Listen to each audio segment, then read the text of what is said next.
Graça e paz, um bom dia. Estamos começando mais um devocional em Provérbios capítulo 12, do verso de 1 ao 14. Quero estar lendo assim a palavra do Senhor que diz: quem ama a disciplina, ama o conhecimento, mas o que aborrece a repreensão é estúpido. O homem de bem alcança o favor do Senhor, mas ao homem de perversos desígnios, ele o condena. O homem não se estabelece pela perversidade, mas a raiz do justo não será removida.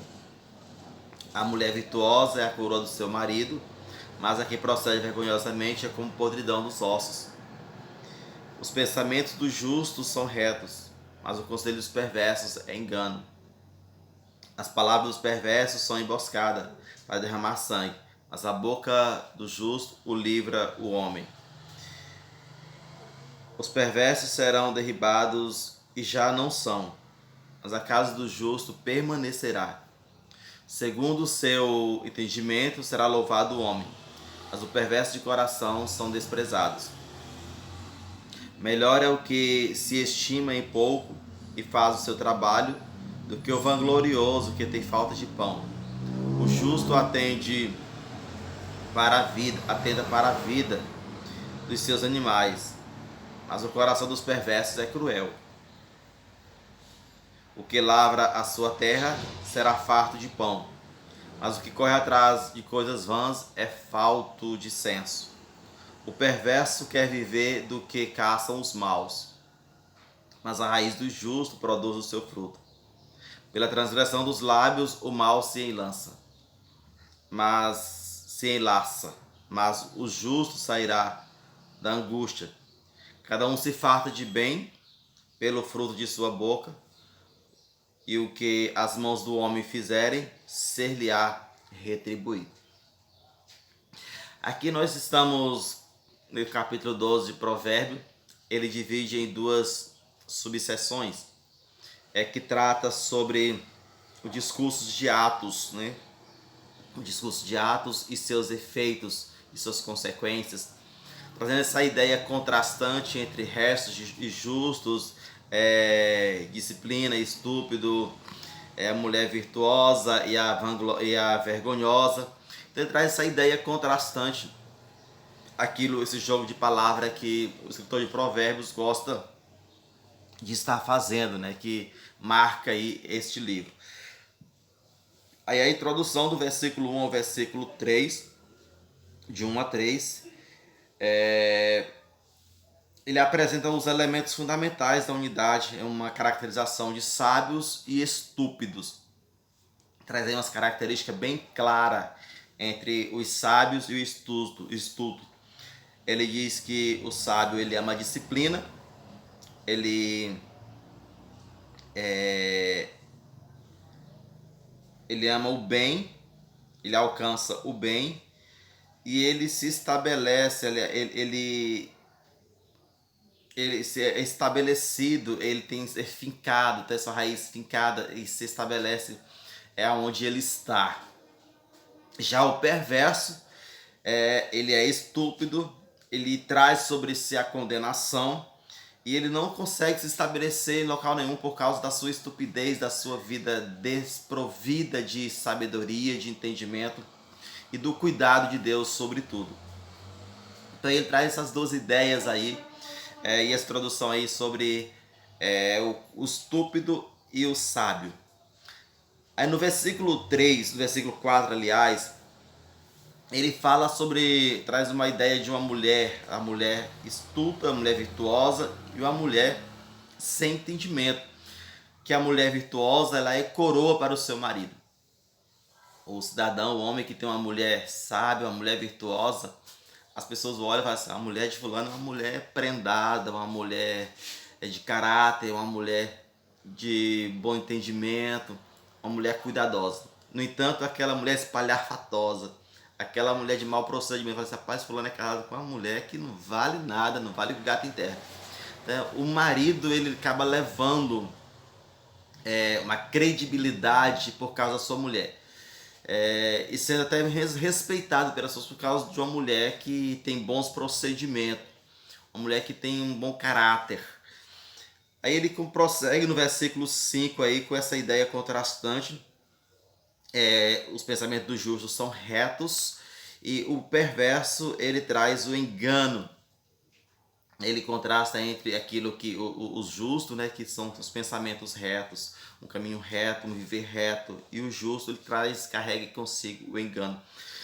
O versículo 6, a palavra dos perversos, é como uma consequência aí que mostra no versículo 5.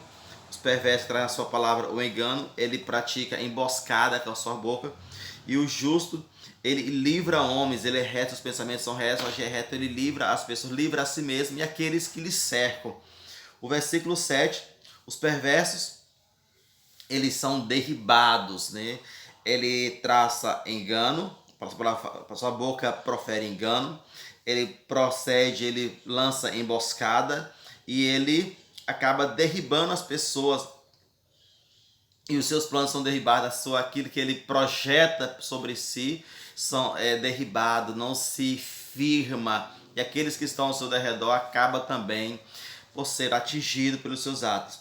Já o justo, os seus pensamentos são retos, ele livra a sua própria vida, aqueles ao seu redor, e ele permanecerá, sua casa permanecerá, porque ele está firmado. Aí no versículo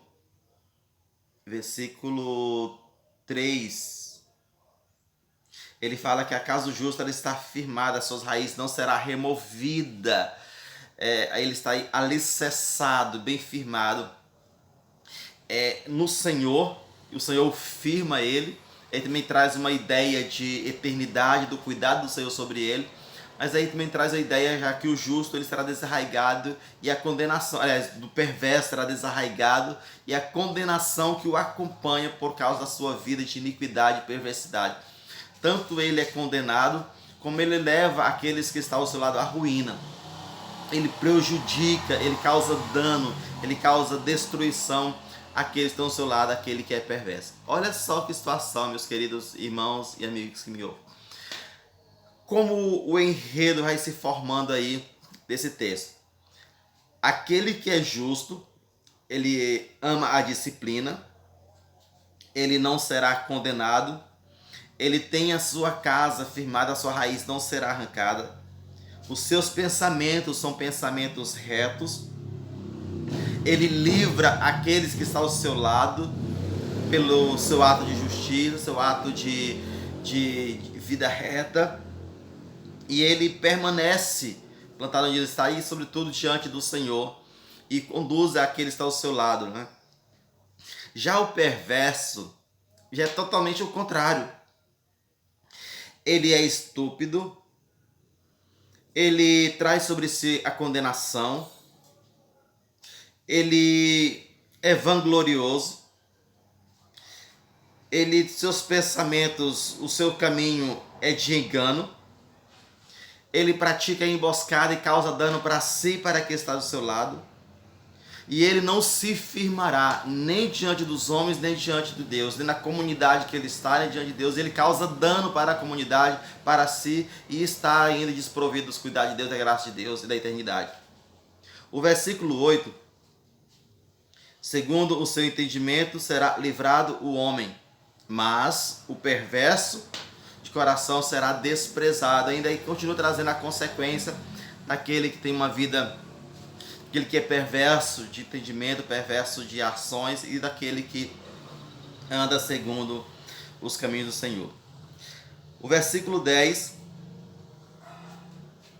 aliás, o versículo 9, melhor é o que se estima em pouco e faz o seu trabalho, do que o vanglorioso que tem falta de pão. Esse termo aí, faz o seu trabalho, ele é retirado da ideia da escravidão, daquela pessoa que se entregava à escravidão por causa da pobreza. Ela estava na miséria, na pobreza, estava lhe faltando o sustento, então ela preferia se entregar como escrava pelo pão, para comer, ter o que comer e ter onde morar, do que viver uma vida de miséria. Aí ele fala que é melhor é o que se estima em pouco e faz o seu trabalho, do que o vanglorioso que tem falta de pão. Aquela pessoa que se vangloria, fala assim, eu pelo menos sou escravo, tá morrendo de fome. Não tem teto, não tem onde morar, não tem comida, está na miséria, na lama, na sarjeta, assim, mas eu não estou fazendo nada para ninguém também, não trabalho também. É melhor aquele que trabalha e ganha pouco e se esmera naquilo, se esforça no seu trabalho e tem o seu alimento, tem o seu sustento diário, do que aquele que espera ganhar fortunas e não consegue, vive na miséria. Assim, eu não vou ganhar pouco também, não. Prefiro passar fome, prefiro estar na miséria, na lama, do que trabalhar e ganhar pouco e ter o meu sustento diário. Então aqui ele diz que é muito melhor viver na simplicidade, com a vida humilde e trabalhar honestamente, do que viver uma vida miserável e não trabalhar e não fazer nada da sua vida. O justo atenta para a vida dos seus animais, mas o coração do perverso é cruel. Dentro da ideia do versículo 9, caminha o versículo 10. Quando ele fala o justo atenta para a vida dos seus animais, ele traça sobre aquela questão da vida antiga, do tempo antigo, onde os campos eram arados com animais, com bois, e havia aqueles que eram cuidadosos, que zelava pelos seus animais, que da onde ele trazia o seu sustento, tirava o seu trabalho para desempenhar o melhor trabalho. Mas já tem aquelas pessoas que eram cruel com os animais, que era perversa. Os perversos eles são cruel. Mas o coração dos perversos é cruel. Existem aquelas pessoas que tratam com crueldade os animais, mesmo usando o animal para o seu sustento, mesmo usando o animal para o seu trabalho, ele é cruel. E ele fala que o perverso, ele é cruel. Já aquele homem sábio, ele trata com sabedoria e ele é cuidadoso. Ele é zeloso com os seus animais, né? O que lavra a sua terra será farto de pão, mas o que corre atrás do vento, aliás, o que corre atrás de coisas vãs é falto de senso.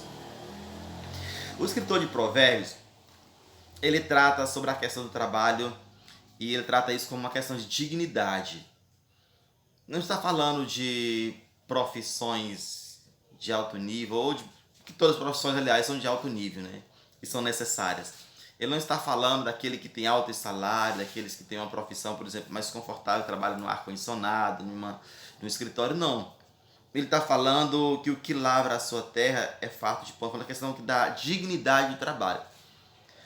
Ele trata, no versículo anterior, nos capítulos anteriores, que nós já estudamos, ele fala que para ter com as formigas do preguiçoso. Vai ter com as formigas dos preguiçosos. A questão daquele que não quer trabalhar.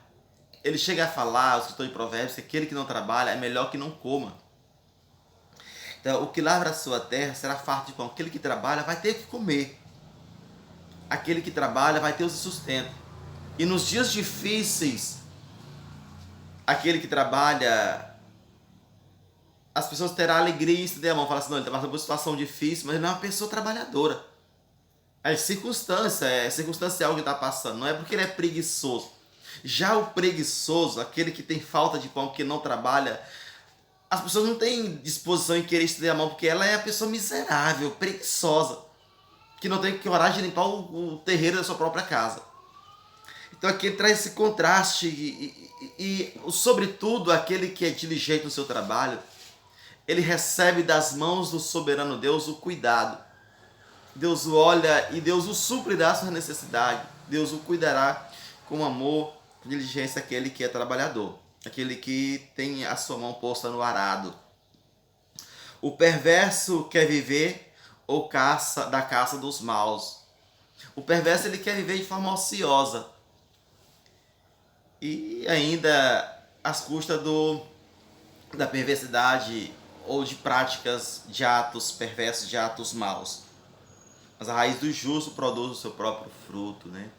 O justo ele traz o seu benefício. Versículo 13, versículo 14. Pela transgressão dos lábios, o mal se lança, mas o justo sairá da angústia. O versículo 13 e o versículo 14 traz aí já o fechamento dessa primeira parte. Aí, sobre a situação do justo e dos ímpios, dos atos, discurso de atos e daquilo que acontece, da benevolência dos atos, né? As considerações, o discurso e os atos, os discursos e os atos, né, perdão, ele traz o fechamento dessa primeira parte, que traz aí as consequências, traz aí o discorre aí sobre a pessoa que pratica atos, sobre a sua diligência do trabalho, é que ela fez, trazendo os benefícios que isso traz, né? Que a pessoa justa, ela é livre da angústia, ela é suprir sua necessidade. Já o perverso, ele mergulha, ele é enlaçado em seus próprios lábios e ele é entregue à tribulação, ele é entregue à ruína, ele é entregue à destruição. Meus queridos e amados irmãos, você que nos ouve, esse texto ele traz esse contraste de forma muito clara de um justo e de um perverso e suas consequências. Os atos de um justo que cerca o justo, aquilo que cerca o perverso, aquilo que as consequências de ser justo e de ter uma vida de transgressora, uma vida de perversidade, uma vida de transgressão. O maior benefício de viver uma vida de justiça é o cuidado do Senhor e o ser plantado no lar eterno ao lado do Senhor. Sobretudo aquele que vive uma vida de iniquidade, de pecado, de transgressão, ele será desarraigado do lar eterno, do lado do Senhor, e terá sua morada nas profundezas do inferno, condenado e separado de Deus. Que o Senhor tenha misericórdia de nossas vidas e compaixão de cada um de nós. E nos ajude a vivermos para a honra e glória do Senhor. Que o Senhor em Cristo guarde o nosso dia e as nossas vidas e nos conduz a vivermos para a glória do Senhor. Um bom dia a todos. Que o Senhor guarde e proteja a vida de cada um de nós. Curta, comenta e compartilhe este vídeo. Faça com que ele possa abençoar outras vidas, outras pessoas. Então compartilhe nas suas redes sociais, compartilhe com seus amigos, com aqueles que você crê que vai abençoar. Que o Senhor seja com cada um de nós.